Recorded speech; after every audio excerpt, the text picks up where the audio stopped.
Kumusta kayo lahat? Maligayang pagbabalik. This is Carms and today we are going to talk about the DJI Mic Mini. So this is going to be my first impression of the DJI Mic Mini. And alam naman natin na nailabas na ni DJI ang Mic 3. Kaya I think dahil doon, kaya bumagsak yung presyo nito. Kaya nabili ko to at sale pa yun sale ko pa to nabili. So yung retail price nito ng pagbagsak presyo is around 6K plus. So, nabili ko pa siya ng sale around 5,000 pesos. So, napakabagsak presyo nun. So, I'm so happy. So, first impression dito pa lang sa case and charging hub niya, sobrang ganda nito kasi napaka-secure. Ayan. So, hindi siya basta-basta nabubuksan. Actually, hindi mo siya mabubuksan kung hindi mo pipindutin to. Ayan. So, kapag pinilit mo yun, sigurado masisira to. So ayun, mapapansin nyo yung loob, magnetic siya. So napakadali niyang ilagay, ibalik at alisin. So tapos hindi siya nahuhulog, sobrang lakas ng magnet.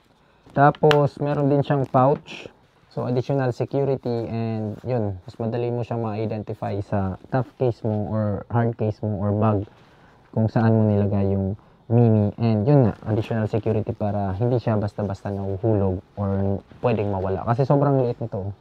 Sobrang dali niyang gamitin. At sobrang dali niyang i-set up. So, kung mapapansin nyo nga, nandito na sa loob lahat. Yung dead cat niya, yung magnet niya, sa clip, yung transmitter, yung cable, pwede mong ilagay dito sa loob, yung receiver, andyan na siya lahat. Tapos, nakadikit yung lahat ng yon sa loob or naka-fix siya. Tapos, pwede mo siyang isarado.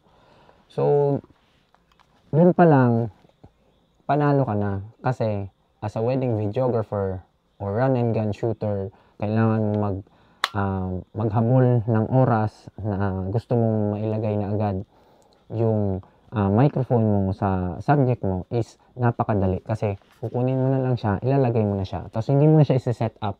Dati, naglalapel ako. Gusto ko kasi talaga nakalapel din. Sobrang liit niya and professional siya tingnan. Ayoko kasi nung parang pang vlogger. Personal ko naman yun. Pero, yun, ayoko nang ganun. So, nung nakita ko tong Mic Mini, sobrang liit, tapos may magnet, tapos di-clip, ayan. Pwede mo siyang matago. So, bahala ka na kung paano mo siya itatago. Tapos, yun nga, sobrang bilis mong ma-set up. So, kukunin mo lang to, ilalagay mo. Tapos, kasi yung lavalier mic, may cable yun, iipitin mo pa yung kung saan siya naka-attach. Para sa akin, isa sa pinakabenta ng ganitong klaseng microphone. Hindi na namin kasi nagagamit yung lav mic sa weddings. Kasi sa sobrang bilis ng mga kailangan mong gawin. Isa sa mga magagamit kong feature nito is yung noise cancellation niya. So, meron siyang pang indoor, tsaka meron din siyang pang outdoor. As a wedding videographer, sobrang ganda nun kasi may option ka agad kung sakaling hindi mo makontrol yung noise na nakikreate ng environment. So, alam naman natin sa wedding, run and gun, kung ano na yung nandyan, dun ka, kung saan ka pwede mag-shoot, wala kang magagawa. So, iniiwasan natin as much as possible yung noise. Pero, if ever man magkaroon ng noise na hindi ko makukontrol, is meron akong option para malagay or magamit yung noise cancellation para at least kapag nilatag ko na sa edit is much better siya kumpara sa may noise. Yun lang naman yung gustong gusto ko dito. Tapos murang-mura pa siya compare sa DJI Mic 3 kung saan naabutin nyo ng almost 20,000 pesos pa ata. So ang layo ng presyo. Pero syempre maganda naman yung quality nun talaga at saka mas marami siyang features. Pero as you can see, the DJI Mic 3, pinaliit nila. So, papunta na talaga sila doon sa paliitan. Paliitan sila. Tapos yun, padamihan ng transmitter siguro. Yun siguro yung mangyayari. Pero, maganda yung ginawa ni DJI na paliitin yung DJI Mic 3. Pero syempre, dito lang tayo kasi maliit na siya.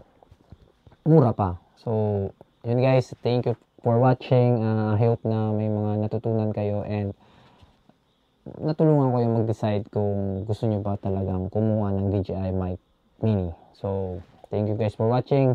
I'll see you on the next video.